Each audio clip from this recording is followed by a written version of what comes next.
Dramatic Ndindi Nyoro and funny Ndindi Nyoro has come out to release a bombshell before William Ruto while they were having a church service. And this was such amazing statement from Ndindi Nyoro.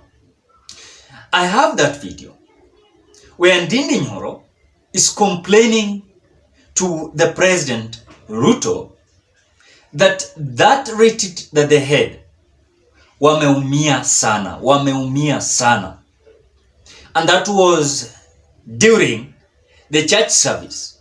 And when you see Ndindi Nyoro is saying that, there are certain leaders also that are feeling like they are being squeezed when it comes to keeping time.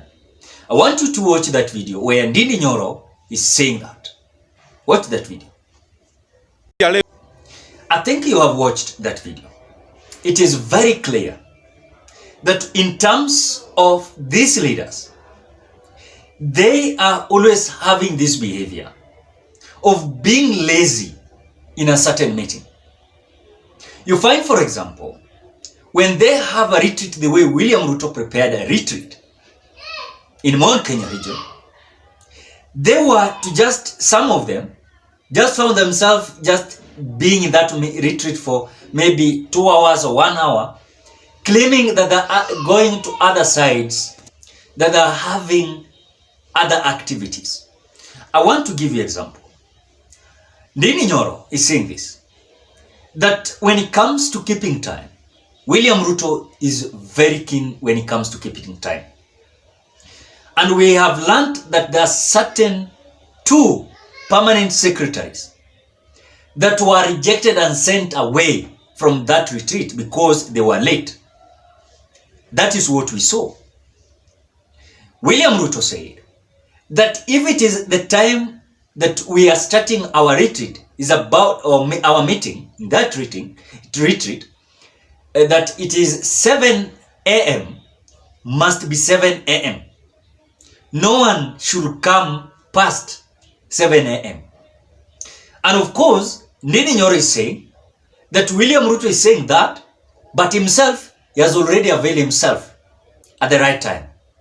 But when you look at these leaders, they are poor when it comes to keeping time. And that is why, you see, when it comes to certain issues that are very crucial, they don't spend a lot of their time. I've heard some people reacting on the statement of Ndindi Nyoro, saying that during Uhuru's regime, you could find that Uhuru was in a hurry in a certain meeting, that he was going to have at least 1 bottle of beer na kumeza at least angekuwa amepata kapombe kidogo. That is what people are saying. But when it comes to William Ruto, I've heard some people saying that William Ruto is not drinking alcohol. So for him, he has a lot of time to spend when it comes to his meeting or his duties. So when it comes to Ndindi Nyoro, there are certain leaders that are feeling squeezed, not him himself, but there are other leaders that are feeling that squeezed with the time of William Ruto. Because William Ruto will arrive earlier in the meeting, even before his juniors. You will find William Ruto leaving a meeting late after his juniors have already left.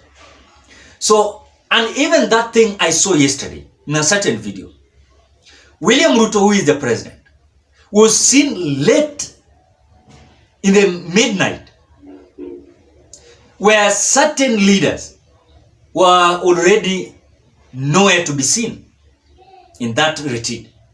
So Ndindi Nyoro has come out to pass a very clear indication that Mr. President, unatuumiza sana kwa sababu ya time. Ukisema tunamiti saa 1, wewe already umekuja hata saa 12. Kama ni kumaliza meeting, wewe ndio unatoka mwisho. So we are feeling being oppressed. We are feeling like we are being squeezed in a certain corner because of time. So I think that message was well welcomed by these so-called leaders that were claiming that William Ruto has squeezed them in a certain corner when it comes to time. There are those who also are complaining that when it comes to their duties, William Ruto, when he decides that he is having a meeting, he doesn't accept someone to get out of a meeting before the meeting ends. You could see certain other regimes, you will find a member of parliament or even a cabinet minister will say that I'm leaving because I have an emergency, I have a critical issue to handle. But in this government of William Ruto, they are being told, hold on, even if you have emergency, you must stay until the meeting, we finalize and close the meeting. So you cannot leave and leave me here. You are boss. That is whatever is happening with William Ruto's government. It is not only Ndindi Nyoro.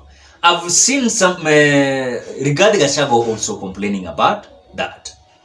I've seen also Mudavadi in a certain speech the other day was saying that William Ruto is so keen when it comes to time.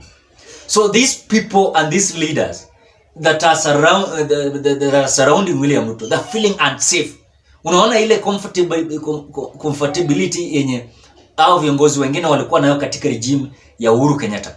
You will find that is not in the government of William Ruto. Ukikohoa unaambiwa wewe funga. Ukifanya hivyo unaambiwa wewe tutakumali. That is whatever is happening. So this government is a government that is fully owned by William Ruto. Cheza uone moto. Cheza ufinywe. That is whatever is happening. Kuja late na kufukuza. Ukitoka mapema kabla mimi usikuje kwa meeting yangu tena. What are your thoughts? Drop your opinion on the comment section below. Otherwise, thank you so much. Bye bye till we meet on another video. Please consider liking this video.